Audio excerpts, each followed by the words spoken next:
What up? T-Bob here. And Jake as well. And look at you. You done stumbled upon little OTB Saints, where we bring you all the latest black and gold coverage. Who are the Saints going to draft? Who's going to be their quarterback? What does the salary cap look like? All that information and more.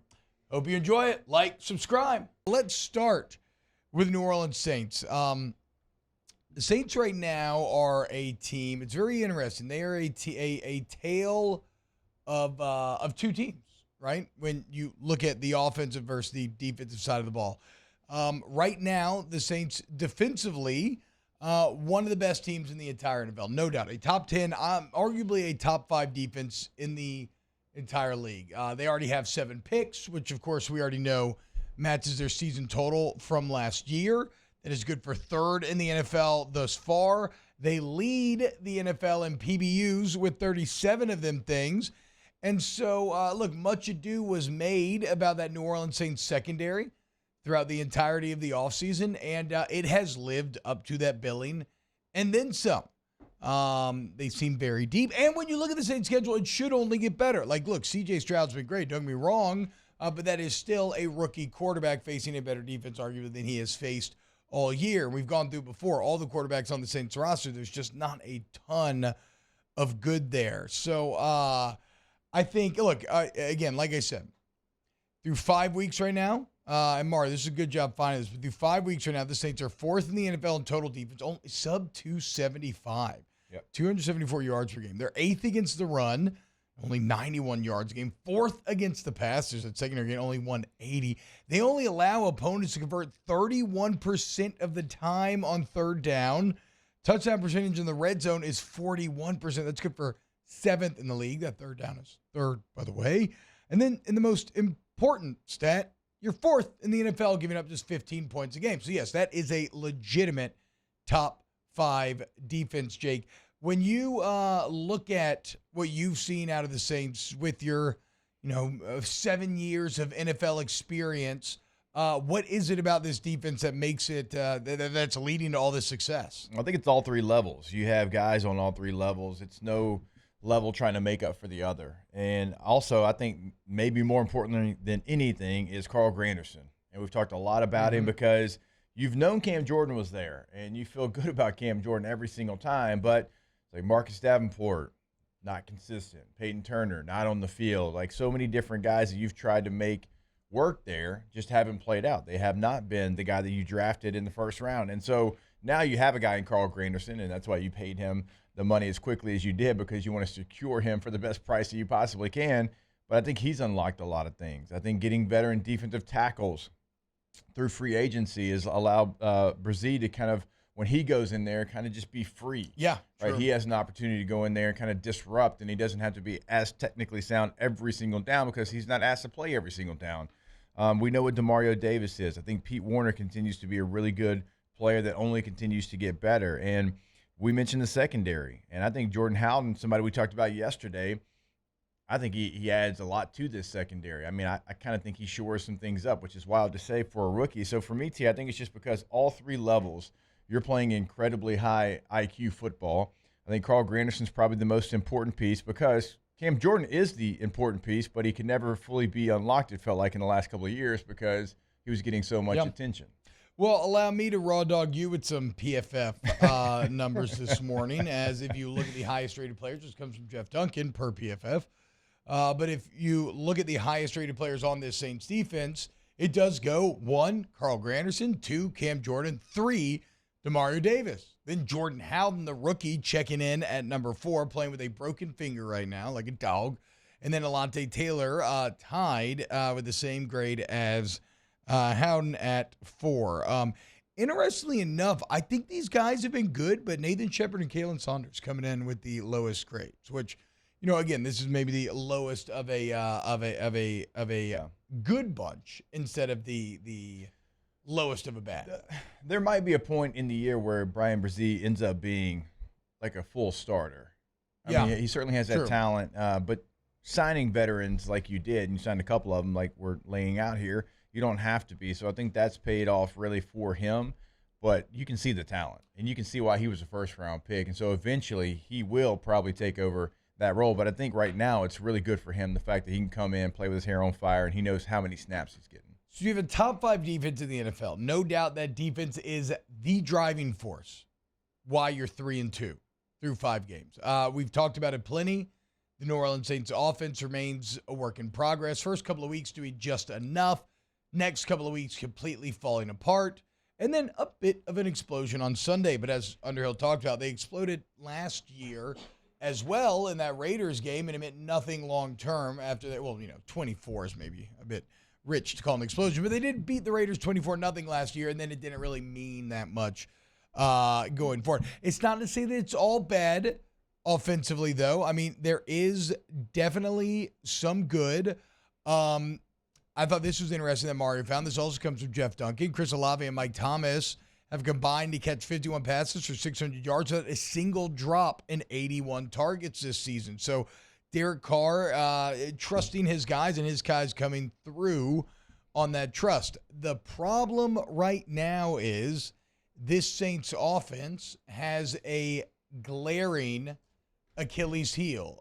You know me, I love video games, and so I always use this kind of analogy to explain it. But if you've ever played pretty much any video game in your entire life, when you are fighting the boss, a lot of times in game design, they will show you a weakness, and it is very clear. It is glowing. It is what it is. You have to hit the weak spot if you want to take down the boss. Well, if you look at this New Orleans Saints team, that glowing weak spot is Trevor Penning. Yep. And Nick Underhill right now, New Orleans Football, has an entire piece about whether or not Trevor Penning is going to be the linchpin of bad that crashes this entire team. Here's one of the first sentences in the article. Quote, "There's no question Penning's inconsistencies in both the run game and pass game are causing issues for the offense." He would go on to mention, and look, it's one thing to be young and be bad at pass blocking in the NFL. Because pass blocking is impossible. And ultimately, Jake, that's what separates the guys who make it in the league versus those who don't, right? Yep. So, like, I'm not surprised when I see a big-time guy never learn how to pass block and be a bust because of that. But almost everyone can run block. It's way easier. It's what you do. It's what you grew up doing. Like, one of the problems with pass pro, Jake, is you can't. It's hard to really practice and do the technique and have a real look when you're on like the high school level or even the college level. Like, run game kind of stays kind of the same throughout a lot of your life in terms of technique and everything else. Well, that's why it becomes so concerning when you read this Knicks film review and you see that on Sunday's game alone, he had 6 missed blocks in the run game, including 2 penalties. Nick would go on to say, quote, going through the film of the team's running plays, Penning appears responsible for close to 10 failed running plays. Responsible for failed running plays, goes on to say, but his missed block total is at least double that number. So we are talking about outlier bad right now. And how about this? The Saints have run it 83 times to the right, 49 to the left. So you are talking about nearly a 2-to-1 ratio. And in the NFL, when you become predictable is when you start to die. So it's like they thought, look, Teron Armstead's getting hurt. We don't want to pay him. They thought they were going to be able to replace him through draft capital, and the shadow of Teron Armstead still looms very large over this New Orleans Saints team. Yeah, and when we saw Trevor Penning at the Senior Bowl, I'm shocked because he's a mauler. Yeah. And so when you have a guy that's a mauler who goes to the echo of the whistle, who kind of plays with his style, yeah, okay, if you struggle in pass protection, like you said, okay, I probably can see that. But run blocking, there ain't no way this guy's going to struggle. I mean, he's big, strong, nasty, mean, physical kind of guy. But he's one of, I think he's 3rd worst in the NFL as far as full-time offensive linemen in run blocking. So it's not just been bad; it's been epically bad. Oof. I mean, it is something where it's become it's a liability for you. Like when you have to run 80 whatever times to the right, to only 49 to the left. Like that's the coaches realizing that, knowing that you can't be successful, and the only reason they're running it 49 times to the left is because tendencies. They don't want to, show on tape. But I mean, now it's starting to separate itself so much because you're doing it that now it is a tendency. And now teams are going to notice that. And then they're going to start to try to manipulate you based on. I mean, he's 50.3% in run blocking grade. 50%. 50. So half the time, he's failing. And what sucks is, like, what does Alvin Kamara keep talking about in the public, right? We have too many playmakers to be bad offensively. Too much this, too much that. And don't get me wrong. Like, Pete Carmichael can do a better job of putting everybody in this offense in better positions. But, failure always takes multiple. It takes two to tango, right? It's never just one thing's fault in the ultimate team game that is football. But just think about the amount of pressure on Penning as well. Because, again, you did invest so much in trying to win this year. You invested in Derek Carr. You invested in bringing back Mike Thomas and all of these playmakers. And they invested in you to replace Teron Armstead, one of the franchise's best ever left tackles. And now through 5 games, you appear to clearly be the biggest weakness on the team. And you're a second-year player who didn't even get to play the first year because of injury, and you're coming out of, Northern Illinois? Like, yeah. That Northern is Iowa, excuse me. That is a shocking, unenvious amount of pressure to feel. Oh, and, you have a city and state that is absolutely obsessed with the team. So, like, everybody's talking about you constantly. It's negative. It is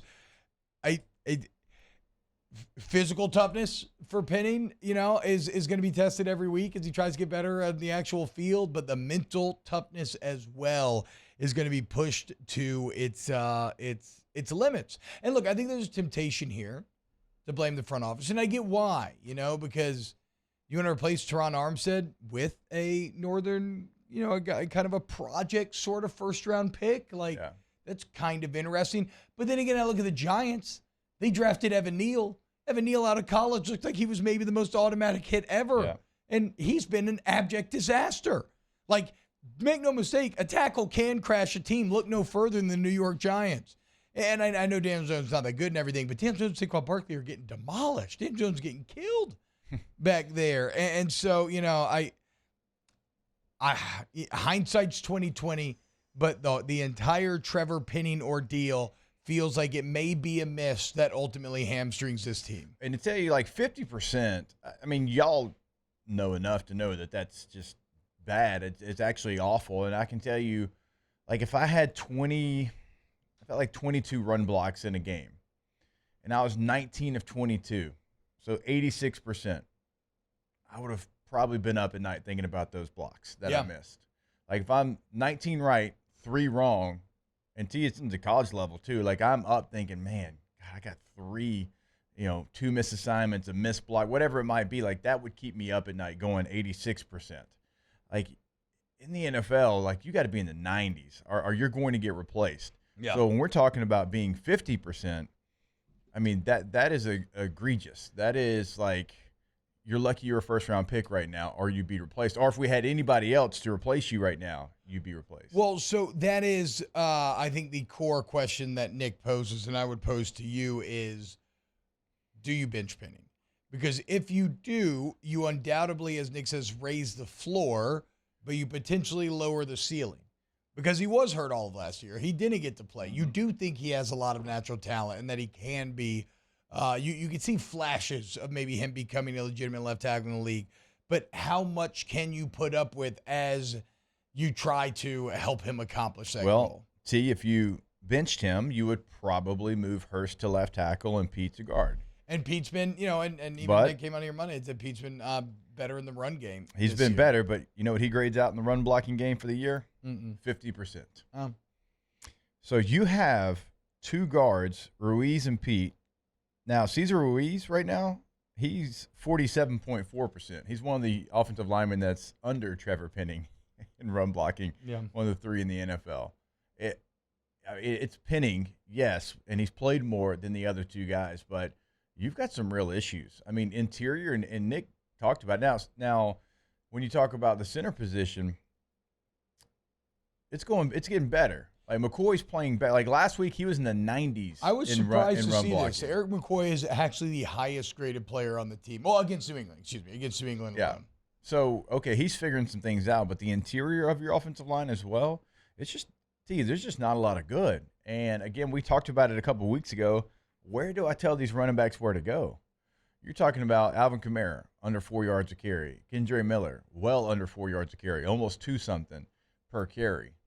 There's just not a lot of place to go right now. And if you're a running back, you start to notice. You notice when your guy's losing. You notice when you're running to the right 84 times, 49 times to the left. You're like, oh, man, they don't want to go over there. Yeah. If they don't want to go, I sure as hell don't want to go over there. So, like, it becomes like something that's you're predetermining your cuts, and that's the worst thing you can do as a running back because you think you have to.